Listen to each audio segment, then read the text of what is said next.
All right, Dolphin fans, how's everybody doing? We won the game. We did win the That's game. that's the end of the review. How you doing, Stu? I'm not Stu. Come on, that wasn't even a joke this time. Unreal. What's funny is as soon as I said that, now my internet is good. We're having technical difficulties. Not Welcome Stu. to Flying Fluffy Football, the #1 Dolphin podcast. Now I gotta lean into it. Now we got to lean into it. All right. So yeah, no, this is not Stu. My name is clearly Tua Picks. Tua Picks. Yeah. See, I set it up so that in case somebody didn't see your name, now they're now. So yeah, it worked out. We're a mess this morning, right? What can I say? A little bit. It's Monday and it's a holiday, so I'm not in my normal hectic. I gotta do all my eBay pack and ship Monday. So I'm like, it could be worse. We could be more of a mess if we had lost that game yesterday. It could be worse. I saw a Patriots fan on Twitter, and he was serious. And what he says is, hey, look, he's listing out the next 5 games for the Patriots. And he's saying, if we can manage to go 4-1 in those and hit the break at 5-5, we can still make the playoffs. You know what I saw from Patriots fans? You know, Christian Fourier, he used to be on ESPN. Now he locally covers the Patriots. Right. He put a post on one of the social media websites. He said, when did Mac Jones become Zach Wilson? And all of the Patriots fans are commenting back to him, Zach Wilson's better than Mac Jones. Oh, my God. He might be. He might be. I mean, at least if you're only counting yesterday and last week. Yeah. I mean, look, we're back in first place in the division, we being the Dolphins. And now you were saying something before your internet crapped out while mine is crapping out on us right now. You can probably still hear us, but we're probably frozen. We're just going to gut through whatever is going on with both of our internets today, and hopefully the sound, if you can hear it, no, you don't want to look at us anyway. So the sound of our voice. Yeah, and I mean, so you were mentioning how the difference in our fandom and how the game was a different experience for you than it was for us. So go ahead. So we had talked about it both on here, off camera, about how we liked how going into this, how the dynamic was going to be, about you being the diehard Dolphin fan since you were 6 years old. You live and die with everything that's happening with them. And I casually watch them. I want them to win, but it's not like the Knowles for me. It's not like the Panthers for me. Yeah. And yesterday, knowing that dynamic was the most fun I've had watching these games. Right. Because every time something was about to go wrong, I'm just sitting back like, it's the Giants. Right. When Tua threw the pick 6 and you and Kyle were like, oh no, I'm just sitting there like, oh, that would be how they would score. Knowing they weren't going to score again. Right. And it's not that I'm smarter. It's not that I know more. It's nothing like that. It's just simply I don't have the emotion. It's just like when you'll give your friend the best relationship advice. It will be on point. It will be right. It will be exactly what they need to do. But then when you got to do shit for your own relationship, you are completely lost. Yeah, you're blind. That's all it is. It's not that you're not good with women. You are. You can give your friend the best advice all day long. But when it comes to yourself. Yep. Yep. No, so I thought yesterday was hilarious, knowing that game was well in hand the entire time. Yeah, well, I mean, in hand, there was never a point when I was really genuinely concerned that we were going to lose, but there were points that I would say in the past, after we'd lost the game, you could point to those things and be like, we did that, we did that, we did that, we did that. The pick 6 was the bad one. The second interception, his hand hits Williams as he's releasing the ball, whatever.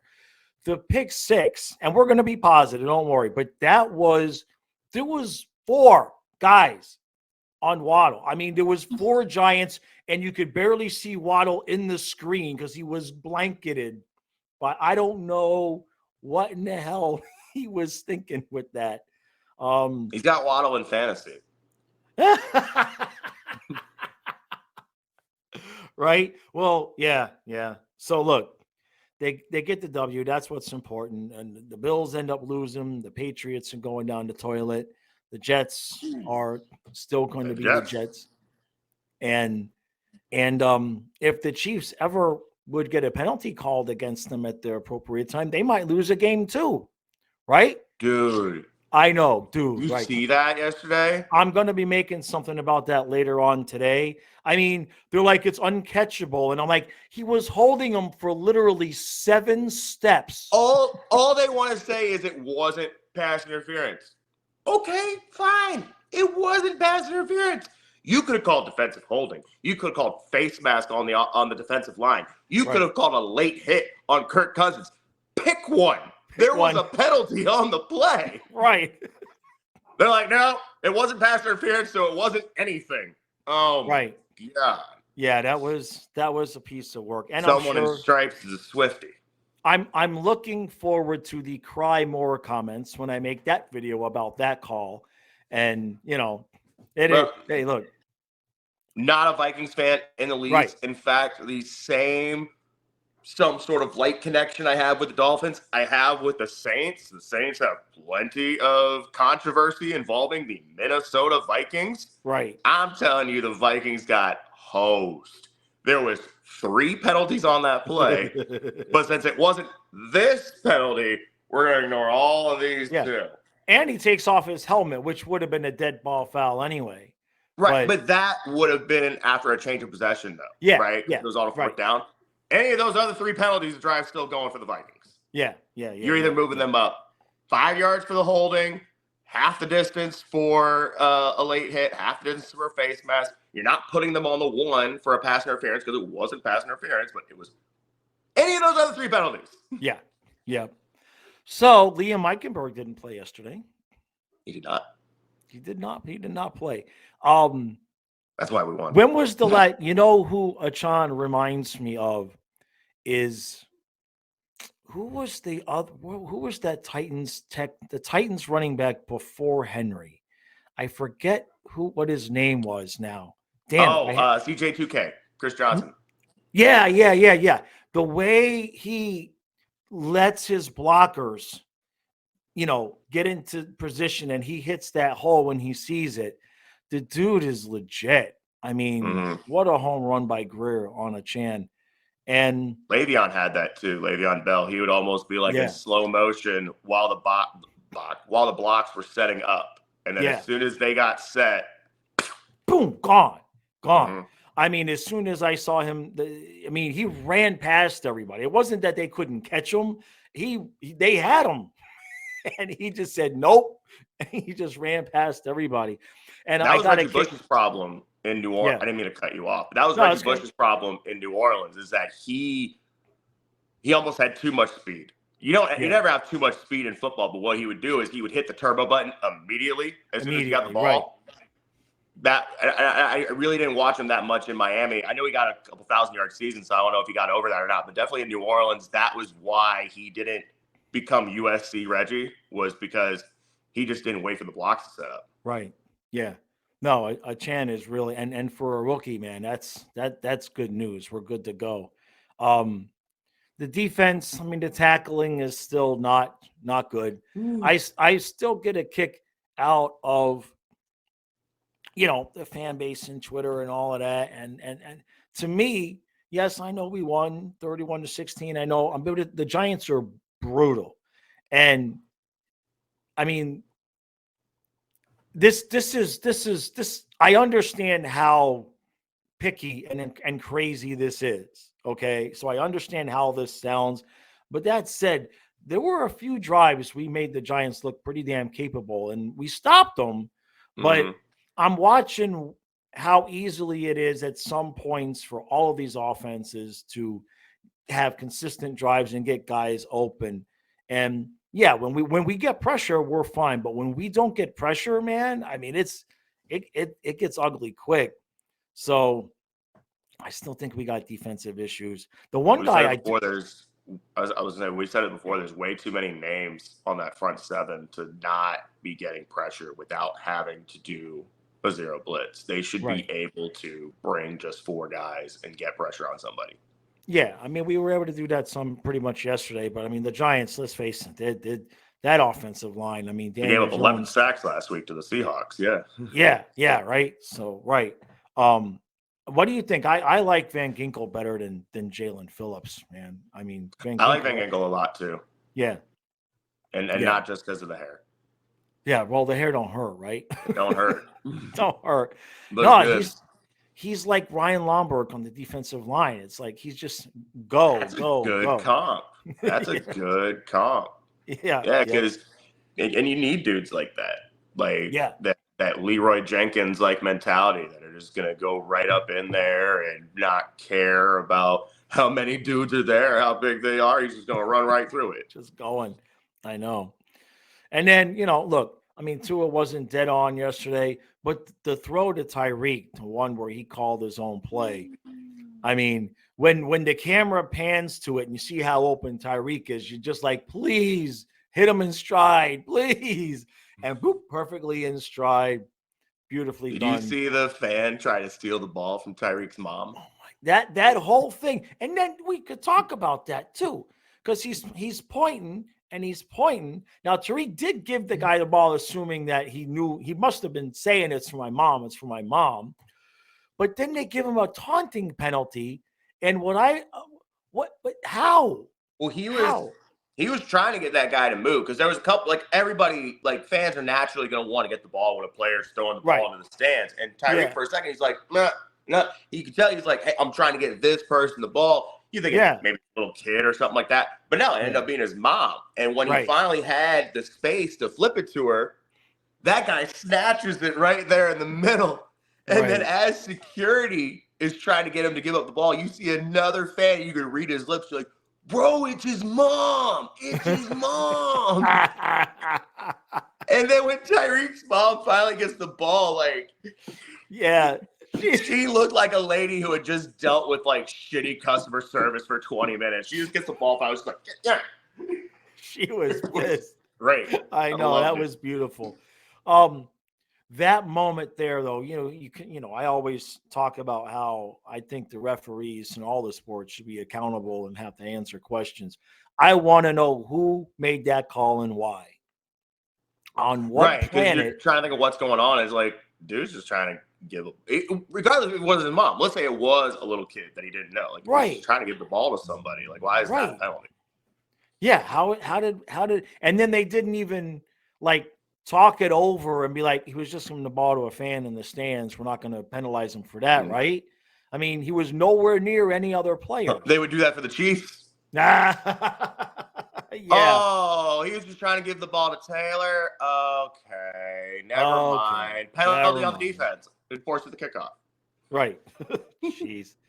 So look, they did what they had to do.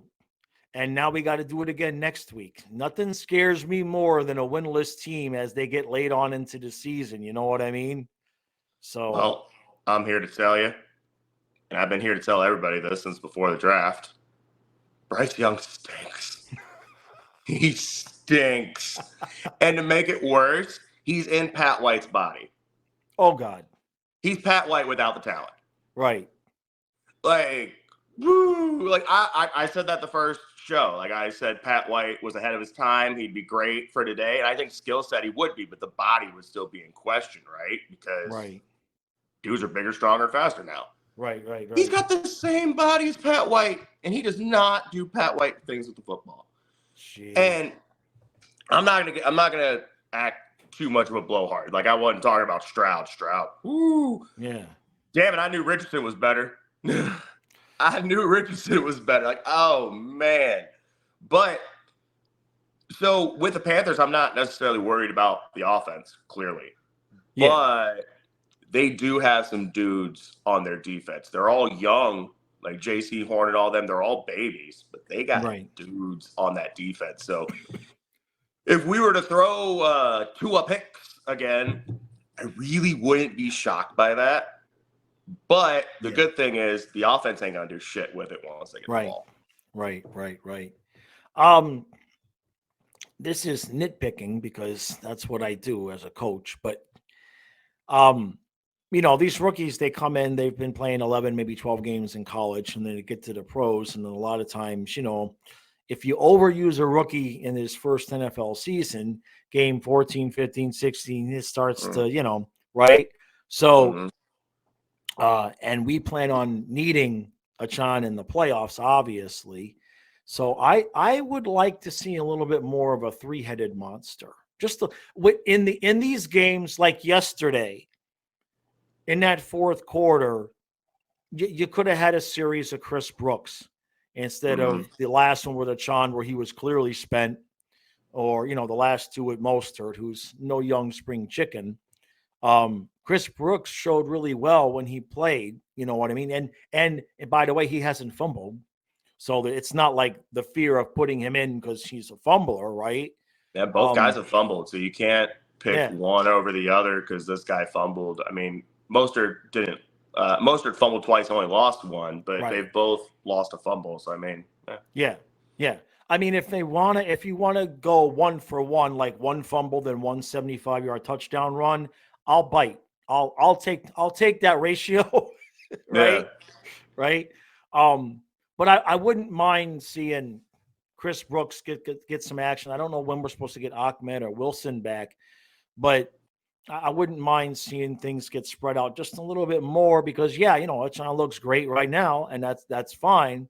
But rookies do have a tendency, NFL rookies, that's a big jump as a young man to have suddenly 5. And if we make the playoffs and we go deep into playoffs, he could be playing 6, 7, 8 more games than he's used to playing. That's almost a whole nother season you're talking about. So, You know what I might do when the whole running back room is healthy, and I know not many people are going to be on board with this. So if anybody listening says that I'm Cocoa Puffs right now, I get it, and I might be. It's just an idea I'm throwing at the wall to see if it sticks. What if we used Achan the same way the Dallas Cowboys used to use Marion Barber? And that would be, he would basically be the fourth quarterback. right. That's why I'm saying so many Dolphins fans may not be on board. Like, wait, I'm not going to see him the first 3 quarters. No, you would, sparingly, here, there. But when the fourth quarter comes in, he's Right. RB1. And the defense is tired from having to Right. deal with Mostert and Ahmed and Wilson and a little bit of Achan. Yeah. And then that fourth quarter comes in, they're tired, and they got to deal with that speed now. Right. That might be something to do. Make him the closer. Yeah, that's not a bad idea. That's not the worst idea. We're so loaded in so many areas, which leads us to excuse me, leads me to the conversation we haven't had, which is Mr. Claypool. Mapletron. I love it. I love it. So give us your thoughts, man. He's really good. He's got some stuff going on. I don't know if it's because he's lazy. I don't know if it's because he has personal things going on in his life. I mean, these guys are human after all. They have stuff going on. You would like to think that he has to have some type of work ethic to make it into the NFL to begin with, right? There's plenty of dudes who can run and jump and catch who don't even get into D1 college because they really don't have a work ethic. Yeah. So it was worth the risk. I mean, you even got to pick back. Right. Like, I know. all you did was move back from the 6th to the 7th round, and you get to kick the tires on a potential third wide receiver who could be a good red zone threat because he would be the biggest dude out there. Yeah. Well, maybe, then if Tua wants to throw into into quadruple coverage, he just throws it high enough for Claypool and nobody can reach it. Right. He could do that. He'll do it. Tua's going to do it. Look, he's so confident. You know what I mean? Mm-hmm. He's so confident right now that you see that he's just dropping back and he's like, I expect that play to be open. And every once in a while, he's not even looking before he's throwing that ball. He's just throwing it to the spot. And because you saw that with Buffalo a little bit, the one interception, you know what I mean? It's the same thing Jameis Winston has. Brett Favre famously had it. It's not a bad read. It's not a physical limitability on the arm. It's, why'd you make that throw? Because I can. Because I can. Because I can. And if I had another opportunity, it would have gone in. But that's the problem, is that in live speed, you don't get the second opportunity like you do in practice. Right. But that's the reason. It's because I can. Yeah. No, totally makes sense. So, hey, look, Ravens lose, Bills lose. Chiefs ain't never going to lose because, I mean, that's just, don't get me started there. But right now, first place, and we do have, I mean, I know it's early, but it's only so long it stays early. We're 5 games in, so we're almost pretty much a third of the way season through, and we have the top seed in the AFC in our hand. It's in our hand, because so does Kansas City, because we play each other. But if Baltimore and Buffalo, I don't know what to make of Buffalo. I mean, they're either blowing people out and beating the crap out of, or losing to teams that you're like, well, how did they lose that game? You know, London games, like Thursday night games, don't count. They count in the sense that they count on the record, but they don't count that, like, you can't judge what happens in that game. Right. Yeah. Look at the Bears last Thursday. That is not the Chicago Bears. That is not Justin Fields. I might be bitter because I started the Redskins defense. Well, look, and I was going against DJ Moore. That was only one league, though. But yeah, I sat the Cowboys defense because I knew that shit was going to happen Sunday night. So I was like, what am I going to do with this Cowboys defense here? Yeah. One league, I was able to get the Lions defense. That worked out good. The other one, I had to do the Redskins defense. But anyways, Thursday night games are bullshit. And London has that going on. But London also has going on the thing I've been talking about for us, for Germany. Like, people are going to London. They're going to go do stuff. And, you know, like we've been talking about with other things, these guys are humans. And they go out on the town. They're going to experience, you know, London. And they come into the game, which is also absurdly early. I understand time zone over there, but these guys are used to this time zone, so it's still absurdly early. And whatever happens in that game, you cannot come back to America and judge it afterwards, because I think the Jags are undefeated in London, or they've lost one game over there. They played like they're a juggernaut over there, and they played 2 in a row. They stayed there. I mean, that helps too. Like, you got to stay. Buffalo came up, so they're definitely inconsistent. You can say that because they lost to Zach Wilson and the Jets week 1. So that you can say. That is valid. I also just happen to think we scored 70 right before playing them. And I'm not saying score less points. I'm the guy saying kick the field goal, kick the field goal, kick the field goal. But what I am saying is that's bulletin board material without the usual bulletin board material. Usually it's someone talking shit. You know, look at anybody who's playing Colorado in college football. You just give them the bulletin board material talking shit about Deion and his family. It wasn't that, but it was still, the Dolphins are the class of the NFL now. They're winning the AFC East now. They're challenging Kansas City now. Without us saying anything. The guys on ESPN did all the talking for us.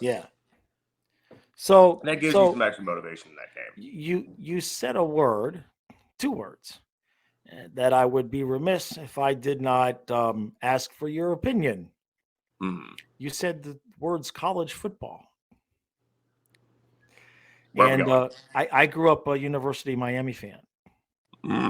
I did too, until I went to Florida State. So how are you feeling about what went down the other night? Well, you know, did you see the comment? I don't mean to cut you, but did you see the comment on the video that apparently, I think it was whatever Cristobal was before with Oregon or Oregon State, that he's done the exact same thing before. He did that at Oregon. Yeah. He didn't learn his lesson. How? He'll do it at his next job. How? I mean, no. Well, the other thing is the odds of fumbling on that player is still low. And even if you do fumble, the odds of cashing in that touchdown are even lower. Right. So here's what I'm getting at. He might have done this more than just the 2 times. He might have just not fumbled on one of them.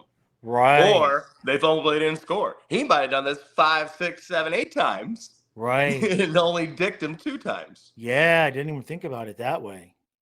Yeah, that's a really good point. I mean, if there's anything that can bring all sides of all political aisles together, it is watching that play and going, huh?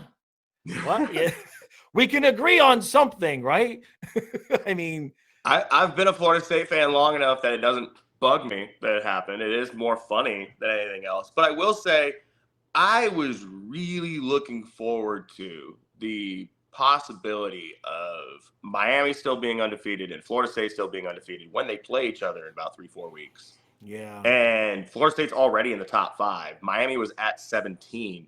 Right. 3-4 weeks from now, they could be at 10, 9, 10, even 8. yeah. That it's been a really long time since we've had a Florida State Miami game like that. Right. And they still only fell back to 25. So maybe even still, if they beat Clemson, they beat Carolina by that time, they can get back to where they were at 17. But Right. that was the thing that hurt with it, was I really wanted to see a classic Florida State Miami game. It still could be, but I'm a beggar being a chooser right now. I am. It could kind of be one-sided where we could screw up Florida State's season, but ours is kind of already screwed up. You know what I mean? Mm-hmm. So it could kind of go that way. So, all right, Dolphin fans, not a whole lot from the game yesterday. It was one of those games where you get in, you get out. And like I said in the recap yesterday, the most important thing for me was there were no injury timeouts that involved Dolphin players, which means the likelihood of anything that did happen was minor.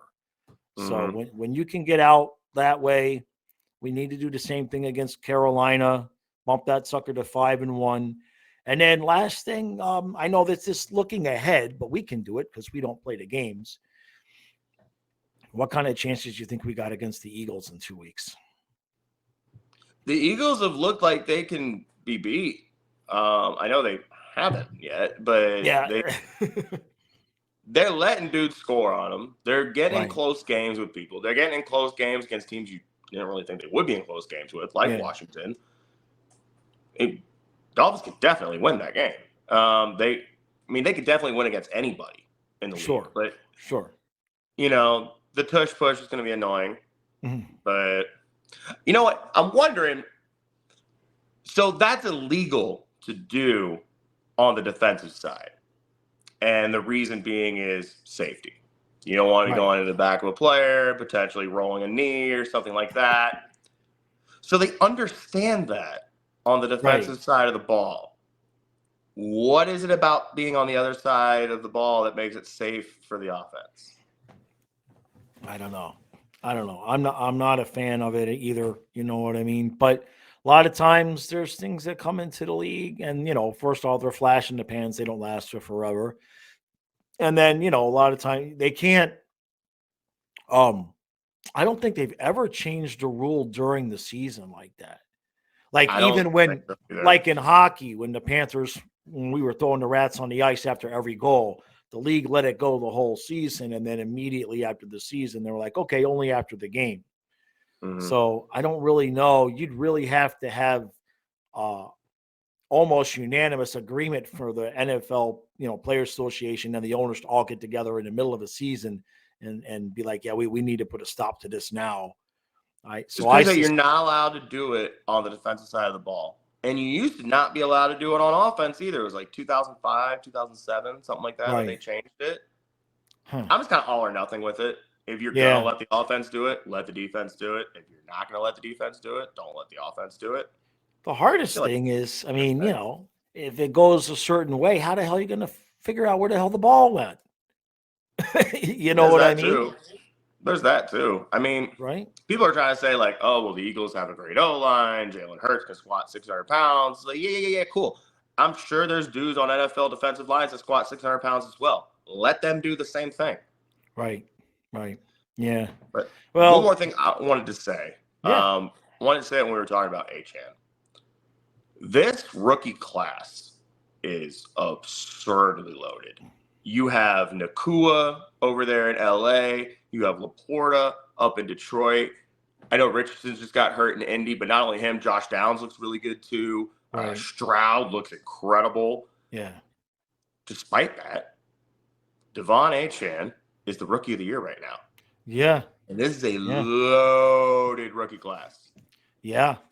I hadn't even thought about that. Wouldn't that be something? Can't remember the last time we had one of those. I don't even know if Marino got rookie of the year. Did Marino get rookie of the year?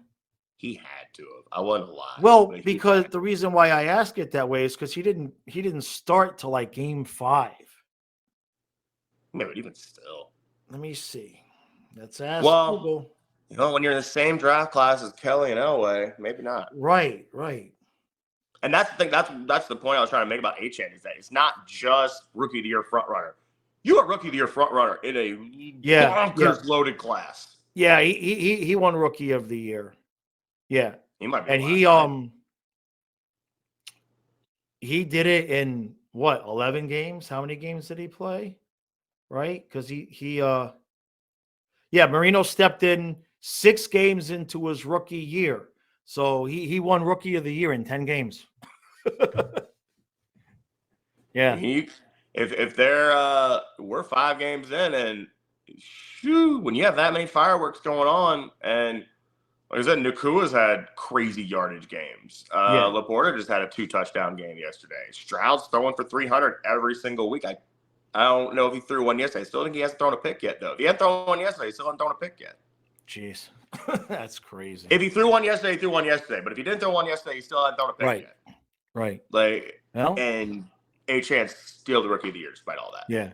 12.1 yards a carry. When 5 is elite. Right. Yeah. Right. I wonder what he'll finish with in the end of the season. Who knows? If they keep only giving him, like 10 carries a game, I mean, he might finish with 7-8 yards a carry by the end of this thing. Mm-hmm. I wonder what the highest yards. I'll have to look that up. What the highest yards per carry ever for a running back with a certain number of carries has been. But it's of course it's different now because you don't have the bell cow. Somebody getting 250, 250 carries and whatnot. So, all right, Dolph fans, 4-1. We'll go to 5-1 next week, and then it's going to be time to get down to business with the schedule. The meat of the schedule starts coming up. So we got Philly, and then we're going to have Kansas City not that long, and then we got that day after Thanksgiving against the Jets, which don't overlook that. And then the Dolphins are going to have their opportunity to prove to us late in the season because those last 3 games, it's who is it? I think it's Cowboys, Ravens, and then Bills, the last 3 games of the year. So they're going to get an opportunity to prove to us again that they are more than just fast starters and then collapse at the end. So we ain't going to know until then. Enjoy these 2 weeks because the next 2 weeks are nothing like these 2 weeks. The Giants and the Panthers becomes the Eagles and the Chiefs. Yeah, exactly. So, all right, everybody, appreciate all the support. Make sure you hit that subscribe button. Sorry for the tech issues. I think we should be good audio-wise, but our faces might have been frozen a little bit, which probably you don't care anyway. So, all right, guys, we'll see you again next week.